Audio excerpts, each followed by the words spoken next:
Hey, what's up everyone? This video is basically what I did to fix my R2 controller. The problem was that it was not holding down the R2. It would register a hit whenever I pressed it, but if I played a game where I needed to hold the R2 button down, it just wouldn't hold it. So let's get into it. I did get this kit to replace pretty much all the buttons and some internal components that you will need to replace eventually. There's these silicone pads that go in to register a hit. It has like a little, I believe it's a magnetic button, those little dots inside that silicone clear casing. Basically that's what registers whenever you hit a button. That magnet contacts I don't want to get too technical, but it contacts basically the motherboard and it registers as a hit. So these silicone pads and these buttons don't feel exactly like the original one. Let me point it out that I have the first generation controller. You could see that on the back of the controller. When you go to the store page, you'll be able to see that, and they'll explain it a lot better than I can. First thing you do when you're taking apart the controller is take out those 4 screws in the back.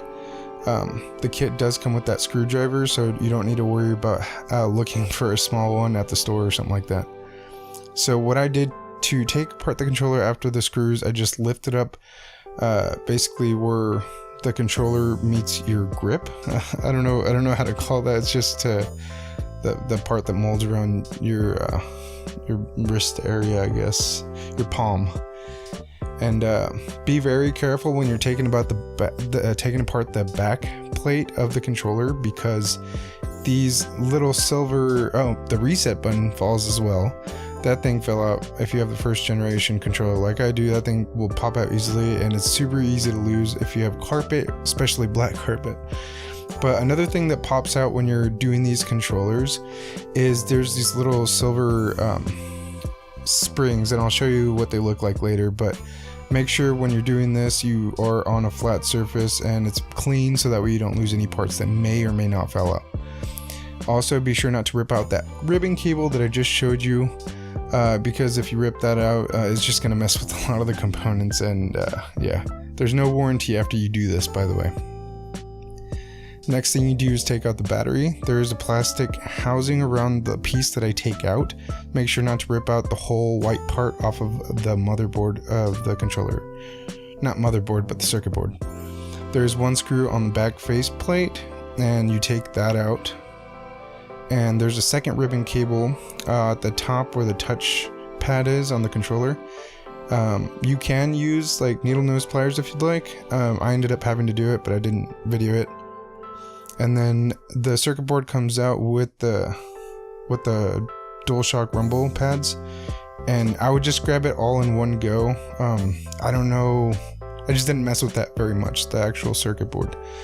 It's pretty easy to take out that touch pad, as you saw. Oh, okay. The original one is that darker yellow one that you saw me put down, and that new cleaner white one. Yeah, here's another one. And I don't know if they're originally that color, but it looks filthy to me compared to the new ones. So yeah, I don't know what the deal is on that, but these feel decent. They don't feel like a one-to-one comparison, exactly the same, but they feel really well made. So yeah, it's not very difficult to put these in, but just have a little bit of patience. Make sure that all the lips overlap the anything that's protruding out, so it holds the silicone in place.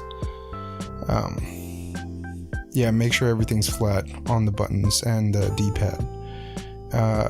The select and option button also tend to fall out if you're waving your controller backplate for any reason. Here I am taking apart the thumbsticks. They're fairly easy to pop out. You just like pop them out straight up. I didn't know exactly if they twisted or not, but they don't. They only go in one way, so don't worry about messing up. There's a little indentation I'll show you in a second. Yeah, this is where I was looking at it, and I was trying to think of like how to explain it, but it doesn't. They do feel the D-pad, I mean the thumbsticks, they do feel a little weird, but I mean, they feel decent, but you could tell it's not original. I have a hard way of explaining it, but yeah, they feel decent, but they don't feel like the originals.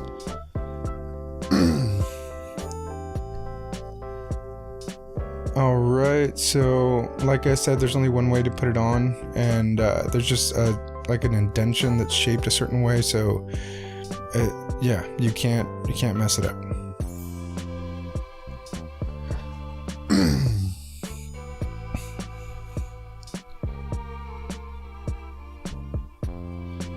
Alright, so here I am taking another silicone pad out, and this is for the R2 button. And here I am putting it in. You basically have to maneuver it in, and it has little like silicone teeth on the bottom of that. I didn't show you it very well. You can kind of see it at this angle, but it has a little like little teeth, two little teeths, and you kind of have to smush the silicone pad underneath the button and then get those teeth to fit in. Here I am trying to push it in. I didn't show it. I don't know why I cut it out that way, but yeah. You have to put the little teeth in the hole, and then make sure everything's flat. Make sure anything the silicone overlaps does so, because if you don't, if the indentions if the indentions aren't covered by the silicone pad, it will not register the R2 button. So just keep in mind, make sure everything's flat and put and snug into place. Alright, after you do both of the silicone pads and the buttons and the D-pads, we start putting them back together. Here I am trying to compare the R2 triggers. The original ones do feel smoother. The new ones that I got that were aftermarket just feel like they have more texture to them. So that's the best way I could explain it. Here's how those little springs I was talking about earlier that pop out and you could lose. See how small they are, and it's just incredibly hard to find them once you drop them on carpet. So make sure you do this on a flat surface that's clean. This is how you put the trigger in. I'll get a better picture on where you're supposed to. Yep, right there. You're supposed to just slide that in. If I were to just bring the trigger down a little bit, there, it just pops right in. And there that goes, and it feels great by this point, and I can't tell the difference between the trigger being more or less sensitive. It just feels natural. It just feels like it basically didn't do anything. Just feels like a new controller, kinda. You put the battery pack back, and when you're putting it back together, make sure you keep your fingers off of the power button for the controller, because it's really easy to turn on. I don't know if that messes up anything or not, but it's really easy. Make sure when you put that ribbon cable back, the blue tab is facing away from the battery. Also keep that in mind. When you're putting back the back face plate, it's easier to press the triggers, and yeah, here I am trying to put that spring back into place because it popped out while I was putting the back face plate in. So just be careful with that. There's a lot of things that have to go a certain way, and if they get loose while you're putting it back together, you're gonna have to take it apart again, and it's just a headache. So just take your time. I kind of rushed it, and I should have took my time, but I just got lucky. If I were you, just make sure you be patient. Don't smash anything together. Be firm with some parts, especially when you're taking it apart the first time. It's not as easy as it was when I showed you. This is my second time taking it apart on this video. So there's that. Just be careful. Put the back 4 screws on and you're good to go. I replaced the majority of the pads, and I replaced the 2 left in L2 and R2. And I also did the thumbsticks, because the thumbsticks that were on this controller were the rubber silicone, or whatever it is. It's either rubber or silicone that's surrounding the thumbsticks was completely ripped off. So I was using it without any grip, and it was just hurting my fingers. So now I'm set with a brand new pair of sticks.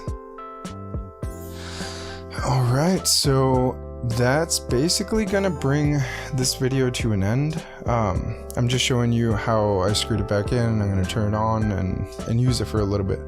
But yeah, I'll leave the link to the package, well, I guess the store page of where I got it on Amazon. I'll leave it in the bottom. I don't think I'm gonna make it an affiliate link, but if I do, I'll leave an option, a regular one, and then I'll do an affiliate one. The affiliate one is basically if you buy it off Amazon, it doesn't cost you anything. I just get a small kickback. It's kind of like me advertising the package. It did work well for me. I purchased it myself. I didn't get anything for free. Obviously, I have 2 fucking subscribers, so I'm not gonna be getting any review samples by anyone. Anything that I use on this channel, I pay for myself. So, anyways, yeah, everything works great. I've been using it for about 3 days now. The controller seems fine. Nothing went wrong, and I got lucky. And I mean really lucky, because the first time I took apart the controller, I dropped one of those springs, and I have carpet. It's not shag carpet, thankfully. It's not the 70s, but yeah, I dropped it on my carpet, and I looked down, and thankfully the light was shining right, like perfectly on it, and I got to see it, but I could see how easy it is to lose. Also, the reset button that just falls out on the first version of the controller. Yeah, keep an eye out for that. Alright guys, I'll see you on the next video. Have a good one.